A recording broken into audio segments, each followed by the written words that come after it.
नमस्कार मित्रांनो, तूही रे माझा मित्र मालिकेच्या येणाऱ्या भागांमध्ये जबरदस्त ट्विस्ट आता आपल्यासमोर येणार आहे. अर्णवला जेव्हा आता त्याच्या ट्रॉलीला बॉम्ब लावलेला मिळालेला आहे, त्याच वेळेला अर्णवने अगदी स्वतःच्या जीवाची पर्वा न करता बॉम्बला बाहेर काढण्यासाठी आणि स्पर्धेच्या ठिकाणच्या सगळ्यांचा जीव वाचवण्यासाठी अर्णवने मोठी डेअरिंग केलेली आहे. आणि अर्णव आता या सगळ्यातून विठ्ठलाच्या कृपेने वाचलेला तर आहे, परंतु इथे आता ईश्वरी आणि अर्णव यांच्या परफॉर्मन्सवर त्याचा पूर्ण परिणाम होऊन तरीही ईश्वरी आणि अर्णव यांची अशी काय जादू होणार आहे जेणेकरून नम्रता आणि आकाशचा नंबर आला असूनही ईश्वरी अर्णव यांना इन्व्हेस्टमेंट मिळणार आणि त्यांना पुरस्कार देखील मिळणार आहे. सगळं आता अर्णवने नेमकी काय जादू केली आहे, ईश्वरी अर्णव यांनी काय काय स्पर्धेमध्ये धमाका केला आहे, सगळं आजच्या या भागामध्ये आपण पाहणार आहोत. चला तर मग व्हिडिओला सुरुवात करूया. आतापर्यंत आपण मालिकेमध्ये पाहिलं होतं की अर्णवने स्वतःचा जीव धोक्यात घालून राकेशने लावलेला बॉम्ब हा त्याने अगदी एका ओसाड माळरानावर नेलेला आहे आणि तिथेच आता तो बॉम्ब ब्लास्ट देखील झाला आहे. परंतु विठ्ठलाच्या कृपेने त्यातून अर्णव वाचला आहे आणि अर्णव आता लिफ्ट मागण्यासाठी म्हणून मेन रोडवर येतो आहे. तेच वेळेला विठ्ठल शिंदे नावाचा एक विठ्ठलाचाच भक्त, म्हणजेच तो खरं तर देव म्हणायलाही हरकत नाही, अर्णवला तो त्याच वेळेला मदत करतो आणि अर्णवला सांगतो की रामकृष्ण हरी. तेव्हा अर्णवला खरं तर लक्षात येत नसतं. अर्णव त्यांच्या गळ्यामध्ये असलेले उपरणं त्यांना देत असतो, परंतु अर्णवला ते म्हणतात की राहू दे, तुमच्या काहीतरी कामाला येईल. आणि म्हणूनच आता अर्णव ते हातात ठेवतो आणि ज्याप्रमाणे त्याला पुसायला सांगितलेलं असतं त्याप्रमाणे तो पुसायला घेतो. पण नंतर त्याच्या डोक्यात येतं की नाही, आता हे जे काही आहे ना माझा अवतार, त्याच अवतारात मला स्टेजवर जायला लागणार आहे, कारण माझ्याकडे जराही वेळ नाही आहे. आता तो त्याचा मोबाईल बघतो. आतमध्ये जाऊन तर त्याच्या मोबाईलमध्ये जवळजवळ 20 ते 25 मिस्ड कॉल आलेले असतात. आता हे पाहिल्यावर त्याला टेन्शन यायला लागतं की हे सगळं झालं आहे, मिस कॉल येत आहेत, म्हणजेच मला स्पर्धेमध्ये काहीतरी प्रॉब्लेम क्रिएट झाला आहे. आता काय करायचं काहीच कळत नसतं. सगळेजणं अर्णव, राजेशिर्के, ईश्वरी या असं स्टेजवरती सांगत असतात. तिथे असलेली अँकरवर म्हणते की लवकर प्लीज तुम्ही स्टेजवर या. तेव्हा आता स्टेजवर बोलवत असताना ईश्वरीला काय करावं काहीही सुचत नसतं.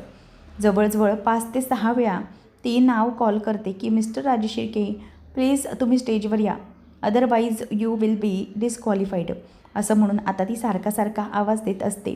तिकडे जजेसही म्हणत असतात की ठीक आहे, ही मोस्ट पॉप्युलर जोडी आहे आणि त्यांचा परफॉर्मन्सही उत्तम असतो, परंतु प्रत्येक वेळेलाच ते लेट असतात. असं कशासाठी होत असेल काही कळत नाही आहे. आता सगळ्यांमध्ये चर्चा रंगलेली असते आणि आकाशलाही टेन्शन आलेलं असतं. आकाश मनात विचार करतो की शिट यार, कुठे आहे दादा. तेव्हा मग नमू म्हणते की आकाश प्लीज तुम्ही शांत व्हा, तुम्ही काही करू नका, हे सगळं आपण करतो आहे ते कोणासाठी, तर आपल्यासाठी ना, मग तुम्ही घाबरू नका अजिबात, असं म्हणून आता ती त्याला शांत करते. त्यानंतर मग आता अर्णव हा वरती जायला बघतो. त्याच वेळेला त्याला ते गुरुजी म्हणजे जे काही त्यांना सोडलेलं ते आठवायला लागतात आणि त्यांनी लवकर वर जा, तुमचं काम अडकलं आहे असं सांगितलेलं असतं. म्हणून आता अर्णव विचार करत असतो की मला कोणीतरी आवाज दिला आहे का, किंवा त्याला काहीतरी ओळखीचं वाटत असतं. आणि तो वर गेल्यावर बघतो तर सगळेजण आवाज देत असतात, मिस्टर अर्णव राजेशिर्के प्लीज स्टेजवर या. आता अर्णव म्हणतो की मी अशाच अवस्थेत स्टेजवर गेलो, ईश्वरीने मला नीट छान तयार केलं होतं. आता तो आरशात जाऊन बघतो तर त्याचा स्वतःचा चेहराच त्याला आवडत नसतो. तो चेहऱ्याला पूर्ण त्याच्या काळ वगैरे लागलेलं असतं आणि सगळं काही त्याला आता भीती वाटत असते. तो विचार करतो की आता मी काय करू, कसं जाऊ. ईश्वरी देवाचा धावा करते की हे गणू बाप्पा, हे विठ्ठला काहीतरी कर आणि लवकर अर्णव सरांना इकडे आण, त्यांची परिस्थिती सगळी खूप बेकार झालेली आहे. आणि त्याच वेळेला मग आता हे सगळं करून इतक्या लांब येऊन काही उपयोग झालेला नाही असं ईश्वरी आणि अर्णव यांना वाटायला लागतं. त्यावेळेला मग आता फायनल कॉल देते जी म्हणजेच ती अँकर. ती म्हणते की येस, आता ईश्वरी मी फायनल कॉल देत आहे मिस्टर अर्णव राजेशिर्के यांना. जर ते आता आले नाही तर ते या स्पर्धेमधून डिस्क्वालिफाय होऊन जातील.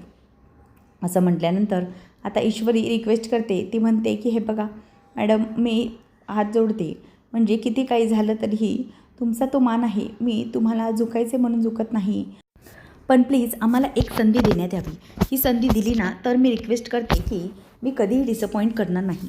प्लीज मॅडम, प्लीज आमच्यासाठी एक गोष्ट करा, असं म्हणून आता ईश्वरी हात जोडत असते. तेव्हा मग सगळे म्हणतात की नाही, कसं अजिबात हे होऊ शकत नाही. आपण त्यांना टाईम वाढवून देऊ शकत नाही, कारण की हा पब्लिक रूल आहे आणि हा सेंट्रल रूल आहे. त्यामुळे अजिबातच काहीही चालणार नाही आहे. मला सांगा की कुठे काय करायचं आहे, तुम्ही नक्की करू शकता. तेव्हा आता ईश्वरीला काय बोलावं काहीच कळत नसतं. ईश्वरी आता फक्त म्हणते की ठीक आहे, आणि तिला टेन्शन आता येतं की अर्णव कुठे येणार आहे. तेवढ्यातच आता सारखी वल्लरी ही उदयच्या फोनवर फोन करत असते. सारखी त्याला विचारत असते की हॅलो, अरे तू आणि अर्णव आलात का इकडे. तेव्हा तो म्हणतो की मी आणि अर्णव कशासाठी काय गरज आहे. तेव्हा आता लगेचच अर्णव म्हणजेच अर्णवच्या बाबतीत जे काही घडतं आहे त्यामुळे आकाशही टेन्शनमध्ये असतो. आकाश आता नम्रताला म्हणतो की नम्रता प्लीज तू शांत हो, आणि हे जे काही सुरू आहे ना ते मलाही पटत नाही आहे. आपला परफॉर्मन्स चांगला झाला म्हणून ईश्वरीला मदत करायची नाही असे काहीच होत नाही आहे. आपण तिथे जाऊन तिला सपोर्ट करू शकतो. पण नम्रता ही अजिबातच ऐकत नसते. ती म्हणते की नाही आकाश, आपला परफॉर्मन्स झाला आहे पण आपण मध्ये बोलायला जायला नको, तुम्ही प्लीज शांत राहा, असं ती बोलते. तर इथे आता ईश्वरी फायनली स्टेजवर उतरलेली आहे आणि ती रिक्वेस्ट करायला जाते.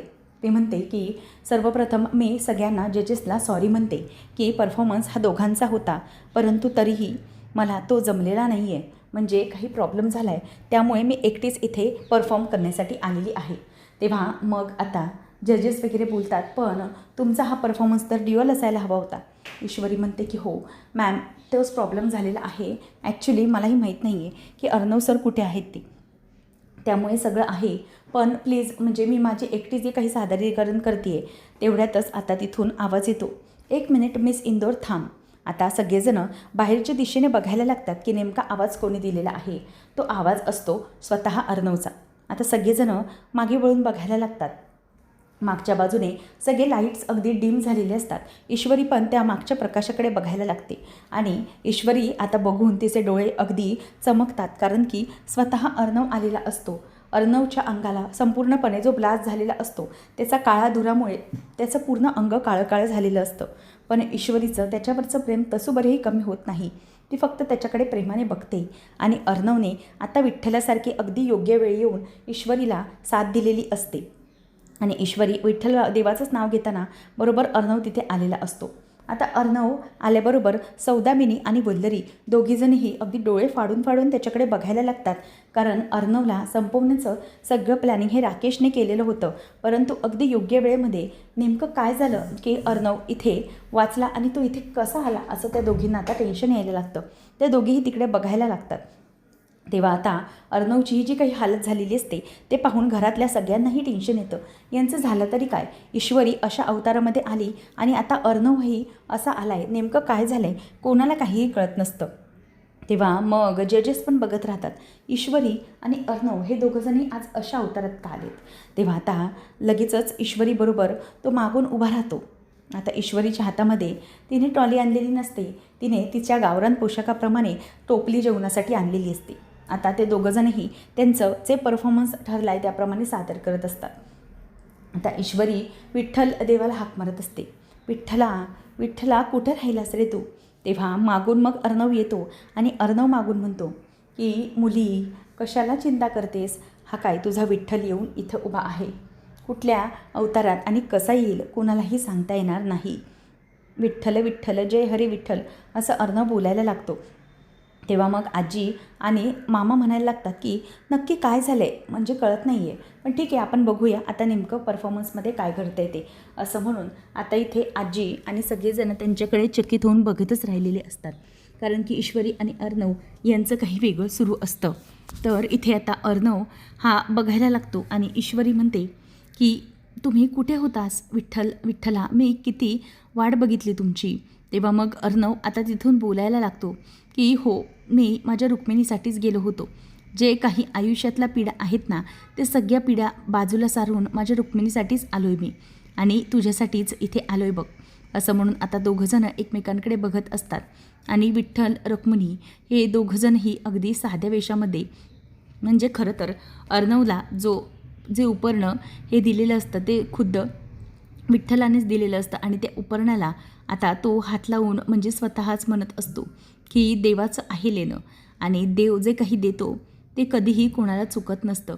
आता ईश्वरी आणि अर्णव ज्या प्रकारे परफॉर्म करत असतात त्यांचा एक वेगळाच परफॉर्मन्स असतो. आणि सगळेजणं थक्क होऊन बघतच राहिलेले असतात. ईश्वरी म्हणत असते की विठ्ठला, तुम्ही मला कधी देणार आहात दर्शन? मी माझ्या कामामध्ये व्यस्त आहे, पण तुमच्याकडे पंढरपूरला येता आलं नाही. पण विठ्ठला, तुम्ही मला नक्की दर्शन द्याल हे मला माहीत होतं. तेव्हा मग अर्णव म्हणायला लागतो की हो, मी ते तुला दर्शन दिलेलं आहे ते तुझ्याच कृपेमुळे झालेलं आहे. तुझी जी विठ्ठलाची भक्ती आहे आणि तू जे प्रत्येक संकटामध्ये विठ्ठलाचा धावा करते, त्याच्यामुळेच प्रत्येक वेळेला तुला या सगळ्यामध्ये यश मिळणार आहे. काहीही झालं तरीही तुझ्यावरची म्हणजेच माझ्यावरची ही श्रद्धा आहे ती ढळू देऊ नको. एक ना एक दिवस नक्की काहीतरी सोन्याचा दिवस येणार आणि जे काही दुःख संकट आहे आपल्या आयुष्यातलं ते कायमचं निघून बाजूला होणार आणि आपलं आयुष्य, आपला संसार हा आनंदाने फुलणार. असं म्हणून आता इथे ईश्वरीला दोघंजणही एकमेकांशी बोलत असतात. अगदी विठ्ठल आणि रुक्मिणी एकमेकींशी बोलल्यासारखे त्यांचे सगळे संवाद होत असतात आणि त्यांनी एक वेगळ्या प्रकारची स्टाईल केलेली असते. त्यामुळे जजेसला थोडं वेगळं वाटतं, पण आवडलेलं असतं, कारण की सगळ्यात जास्त वेगळा परफॉर्मन्स त्यांचाच असतो. त्याच वेळेला आता ईश्वरी ही ती टोपली घेते आणि म्हणते की 1 मिनिट मॅडम, सगळ्यांनी बसा की, मी तुमच्यासाठी काहीतरी महत्त्वाचं घेऊन आली आहे, या बसा. असं म्हणून आता तिला बसायला लावतात. सौदामिनीला वल्लरीला काही कळतच नसतं की नेमकं हे काय प्रकरण आहे. ईश्वरी आणि अर्णव हे दोघंजणही परत स्पर्धेमध्ये कसे काय आले? यानं तर बाद केलं होतं, पण मग नक्की हे सगळं कसं झालं असा विचार आता त्याच्या डोक्यामध्ये येत असतो. तर नम्रता आणि आकाश हे बाकीचे बाजूलाच असतात, पण आकाश हा पूर्णपणे ईश्वरीला मदत करत असतो की ईश्वरी, हे घे, या गोष्टी तुला लागणार आहेत असं म्हणून तो सगळ्या गोष्टी तिला हेल्प करत असतो आणि सगळं काही व्यवस्थित करत असतो, जेणेकरून काही संपायला नको. आणि त्यानंतर मग आता ईश्वरी अर्णव यांचा परफॉर्मन्स झालेला असतो. स्टेजवरती त्यांना जजेस काही बोलत नाही, टाळ्या वाजवतात. तेव्हा मग अँकर म्हणते की ईश्वरी आणि अर्णव यांचा एकदम वेगळा असा परफॉर्मन्स सादर झाला आहे. त्यांच्या परफॉर्मन्सचं करावं तेवढं कौतुक कमी आहे. एकदम वेगळा परफॉर्मन्स. आणि त्याच वेळेला ईश्वरीने आता त्यांचे जे जजेस असतात त्यांना देखील तिथे पदार्थ चाखायला दिलेले असतात. तर जजेसकडे कॅमेरा घेऊन गेल्यानंतर ती म्हणायला लागते की हो, खरं तर हे जे काही चालू आहे ना, ते खरंच खूप वेगळ्या पद्धतीने चालू आहे, परंतु आम्हाला हे काय झालं ते खरंच काही माहीत नाही आहे. आता अर्णवला विचारलं जातं की तुम्ही कुठे गायब झाला होता? जजेस त्याला अगदी उत्सुकतेने विचारतात की नेमकं काय घडलं होतं जेणेकरून हे सगळं झालं. तेव्हा मग ईश्वरी अर्णव या दोघांनी जजेसला खाऊ घातल्यानंतर ते बोलायला सुरुवात करतात. अर्णव सांगतो की हे सगळं होत असताना मी एका वेगळ्या ठिकाणी म्हणजेच बाहेर होतो. सगळेजणांना जाणून घेण्याची उत्सुकता असते की नेमकं अर्णवला काय झालं होतं, तो कशासाठी या सगळ्या गोष्टींमध्ये अडकला होता. तर आता सगळेजणं म्हणत असतात. तेवढ्यातच अँकर म्हणते की चला लवकरात लवकर आता आपल्याला आपल्या स्पर्धेचा निकाल लावायचा आहे, त्यामुळे प्लीज तुम्हाला लवकर काहीतरी करावं लागेल. प्रत्येकाने आता मुलाच्या हे सगळं करत असताना आता आमचे स्पर्धकांपैकी जे बेस्ट असतील त्यांना आम्ही इथे बाजूला करू. तेव्हा मग आता सुरुवातीला हे सगळं होत असताना सौदामिनीच्या टीमला बाजूला करतात. नंतर ईश्वरी अर्णव यांना तर त्यांनी घेतलेलं नसतं, पण आता नम्रता यांना पहिला नंबर देण्यात आलेला असतो. नम्रताने इतकं छान केलेलं असतं की प्रत्येकाला तिचं काम हे खूपच आवडत असतं. त्यानंतर इथे आता हे सगळं घडत असताना सौदामिनीच्या मनात विचार येत असतो की वा, आता राहिली कंपनी ती माझी आणि माझ्या कंपनीमध्ये मी काहीही करू शकते, असं म्हणून तिला आनंद होत असतो. आणि आकाश टेक्स्टाईलचे आकाश तरी जिंकले, त्यामुळे सगळ्यांमध्ये आनंदाचं वातावरण असतं. पण आता ईश्वरी आणि अर्णव यांचा निकाल काय लागणार हे कोणालाच माहीत नसतं. पण नम्रताला मात्र आनंद आहे की ती जिंकली, कारण ईश्वरीला तिला फायनलमध्ये हरवायचं होतं आणि ते तिने केलं. त्यामुळे नमू खूपच खुश असते.